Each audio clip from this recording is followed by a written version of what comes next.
नमस्कार मंडळी. शिरूर आणि श्रीगोंद्याच्या सीमा भागातल्या दानेवडी गावात असलेल्या एका विहिरीत एका तरुण मुलाचा हातपाय आणि डोकं नसलेला एक मृतदेह सापडला आणि शिरूर भागात एकच खळबळ उडाली. याच भागातून काही दिवसापूर्वी एक माऊली नावाचा 12वी मध्ये शिकत असलेला एक तरुण एकाएकी गायब झाला होता.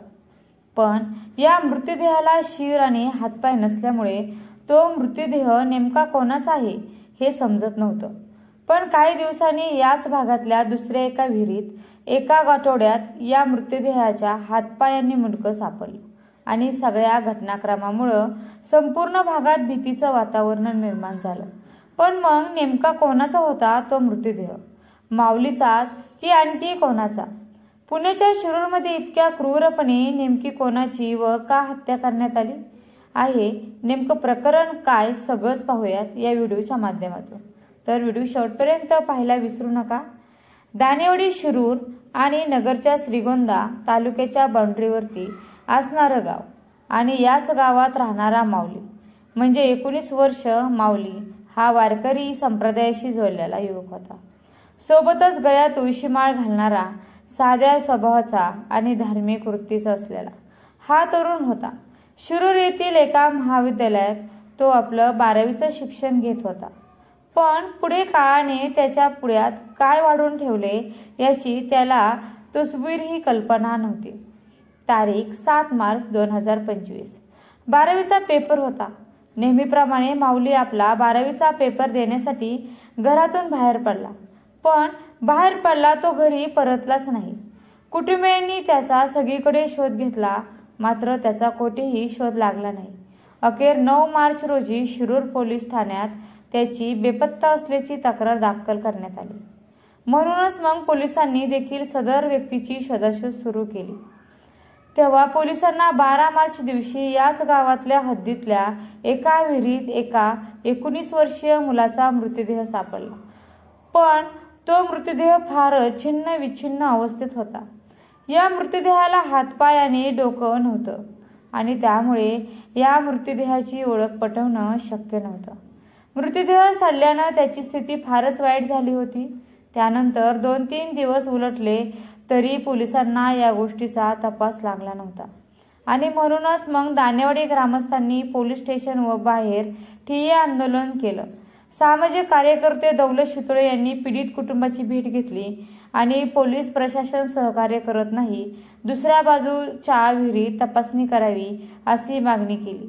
त्यावर बेलवडी पोलिसांनी सांगितलं की आम्हाला आपत्ती व्यवस्थापन टीम भेटत नाहीये आणि ती फक्त नैसर्गिक आपत्ती आल्यावरच येते.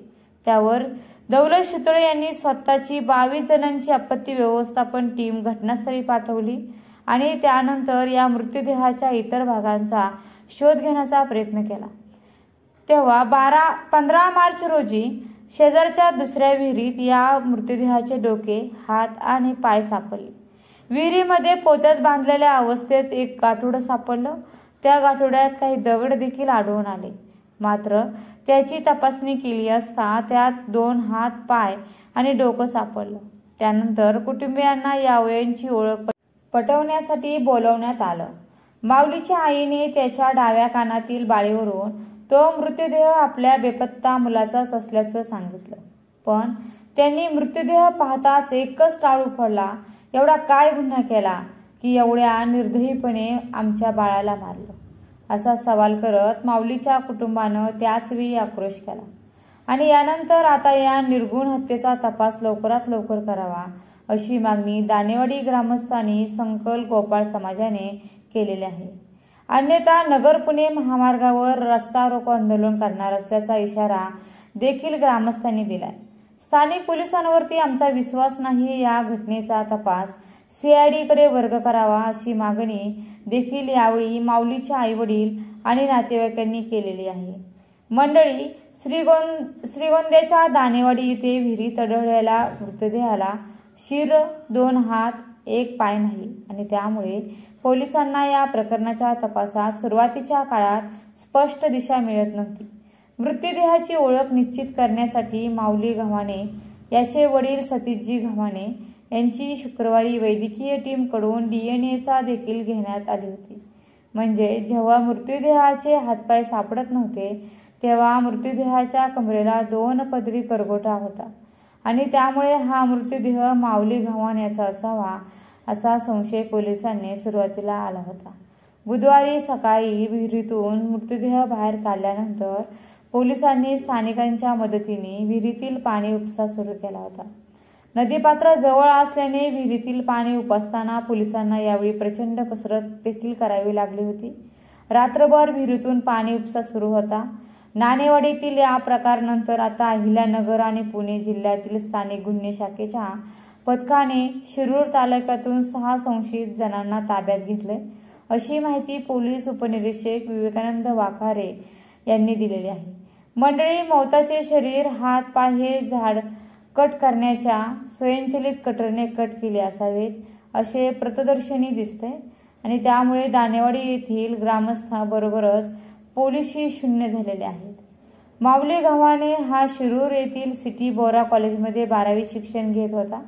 6 महिन्यापूर्वी त्याचं कॉलेजमधल्या मित्रांशी भांडण झालं होतं आणि ही भांडणं कशावरून आणि कुणाशी झाली याचाही तपास आता पोलीस करणार आहेत. त्यातून काही माहिती समोर येईल का हे पाहणं तितकंच गरजेचं आहे. याशिवाय माऊलीचा बेपत्ता झाल्यानंतर त्याच्या बँक खात्यातून तब्बल 50,000 रुपयांची आर्थिक देवाणघेवाण झाल्याचीही चर्चा आहे. मात्र पोलिसांकडून याबाबत अधिकृत दुजोडा मिळालेला नाही. विशेष म्हणजे त्याचा मोबाईल अद्याप देखील सापडलेला नाही आणि त्यामुळे हत्या आर्थिक कारणातून झाली की त्यामागे आणखी काही वेगळेच कारण आहेत त्याचा शोध घेणे पोलिसांसाठी मोठं आव्हान ठरले. हा खून वैयक्तिक वैमनस्यातून झाला, यामागं काही आर्थिक व्यवहाराचा संबंध आहे हे अद्याप मात्र स्पष्ट झालेलं नाही.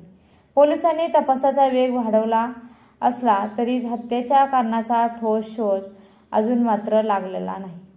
मृतदेहाची जी अवस्था आढळली ती पाहता ही हत्या पूर्वनियोजित असल्याची देखील शक्यता अधिक आहे असा अंदाज वर्तवला जातोय. पण मंडळी, या भयंकर घटनेनंतर परिसरातील ग्रामस्थांनी पोलिसांविरोधात संताप व्यक्त केला आणि लवकरात लवकर उलगडा करण्याची मागणी देखील केलेली आहे.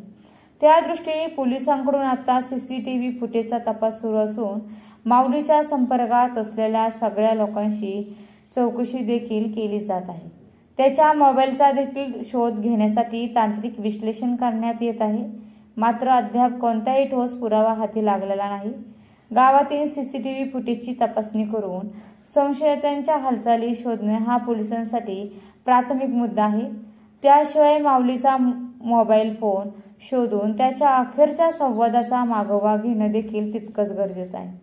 पोलिसांनी त्याच्या मित्र परिवाराकडे चौकशी सुरू केली असली तरी अद्याप कोणताही असा ठोस पुरावा किंवा ठोस धागा हाती लागलेला नाही. पण मंडळी, माऊली हा वारकरी संप्रदायाशी जोडलेला युवक होता. गळ्यात तुळशीमाळा घालणारा, साध्या स्वभावाचा आणि धार्मिक वृत्तीचा असलेला हा तरुण असा क्रूरपणे मारला गेला आणि त्यामुळे परिसरात भीती आणि संतापाचे वातावरण पसरले. सध्या हत्याकांडाने संपूर्ण जिल्ह्यात खळबळ देखील माजलेली आहे. राज्यभरात या प्रकरणाची चर्चा देखील होत आहे. पोलिसांनी लवकरात लवकर या प्रकरणाचा छडा लावून आरोपींना शिक्षा द्यावी अशी मागणी आता केली जात आहे. पण मृतदेह सापडून आठवडा उलटला तरी पोलिसांना या प्रकरणातील खुनी सापडत नव्हता. पण आता अखेर या हत्येचा आता उलगडा झालेला आहे. त्याच्याच गावातील 2 तरुणांनी हे कृत्य केलं असल्याची आता प्राथमिक माहिती समोर आलेली आहे. म्हणूनच कोणाशी काही वाकडं नसलेल्या साध्या सरळ स्वभावाच्या असणाऱ्या या माऊलीची या 2 तरुणांनी नेमकी हत्या का केली? नेमकं असं काय घडलं ज्यामुळे या तरुणांना माऊलीला इतक्या क्रूर पद्धतीने संपवावं लागलं? मोबाईल सुद्धा सापडत नव्हता, पण मृतदेहाची जी एकूण अवस्था आढळली ती पाहता ही हत्या पूर्वनियोजित असल्याची शक्यता अधिक आहे असा अंदाज पोलिसांकडून वर्तवला गेला होता. पोलिसांनी या भागातील काही CCTV फुटेज देखील पाहिले होते आणि माऊलीच्या संबंधित लोकांची चौकशी सुद्धा केली होती. त्यानंतर पोलिसांच्या हाती काही धागेदोरे लागले आणि अखेर पोलिसांनी 2 व्यक्तींना अटक केली. त्यानंतर मग त्या 2 तरुणांनी आपला कबुली जबाब दिला. त्यामध्ये अल्पवयीन शुभक मानके आणि सागर गव्हाणे यांच्यामध्ये समलैंगिक संबंध होते आणि ते संबंध बनवत असतानाच माऊली यानं त्यांना पाहिलं होतं आणि त्यामुळे संबंध बनवताना का पाहिलं याच रागाच्या भरात त्याला संपवण्याचा कट त्यांनी आखला. माऊलीशी गोड बोलून फसवून त्यांनी त्याला बोलावून घेतलं आणि त्याचा इलेक्ट्रॉनिक कटरच्या साहाय्यानं निरखून खून केला. मग पुरावे नष्ट करण्यासाठी त्याचे मुंडके हातपाय वेगळे करून मृतदेह पोत्यात भरून विहिरीत टाकण्यात आला. हत्येनंतर आरोपीने माऊलीच्या मोबाईलमधील काही पैसे देखील काढून घेतल्याची माहिती आता समोर आलेली आहे. बाकी आता हे संपूर्ण प्रकरण पूर्णपणे वैयक्तिक वादावर आधारित आहे का किंवा त्यामागे काय आणखी मोठं कारण आहे याचा शोध देखील घेण्याचं काम सध्या पोलीस करतायत. 16 मार्च रोजी स्थानिक गुन्हे शाखेच्या पथकानं तांत्रिक तपास आणि गुप्त माहितीच्या आधारे सागर घावणे याला ताब्यात घेतले. चौकशीच्या दरम्यान त्यानं गुन्ह्याची कबुली दिलेली आहे आणि त्याच्या विरोधात ठोस पुरावे पोलिसांना मिळालेले आहेत. या प्रकरणात आणखी 3 ते 4 आरोपी असल्याचं देखील पोलीस तपासातून समोर आलेलं आहे आणि त्यांचा शोध सध्या सुरू आहे. लवकरच या आरोपींना अटक केली जाईल असं पोलिसांकडून सांगण्यात आले. त्याचबरोबर आज माऊलीच्या मृतदेहावरती अंत्यसंस्कार देखील करण्यात आलेले आहेत. पण मंडळी, 19 ते 20 वर्षाचं पोर इतक्या क्षुल्लक कारणावरून अशा पद्धतीचा निर्खून आणि क्रूरपणे खून करतात. अशा पद्धतीची मानसिकता, अशा पद्धतीची क्रूरता यांच्यामध्ये कुठून जन्माला आली हा प्रश्न या निमित्ताने नक्कीच उभा राहतो. समाज म्हणून आपण नवीन पिढी घडवण्यात कुठेतरी मागे पडतोय का? याबद्दल तुमचं म्हणणे काय आहे हे आम्हाला नक्कीच कमेंट बॉक्समध्ये कळवा. तसेच असेच माहितीपूर्ण व्हिडिओ पाहण्यासाठी चॅनलला सबस्क्राईब करायला विसरू नका. आणि हो, व्हिडिओ शेवटपर्यंत पाहिल्याबद्दल मनापासून आभारी आहे. धन्यवाद.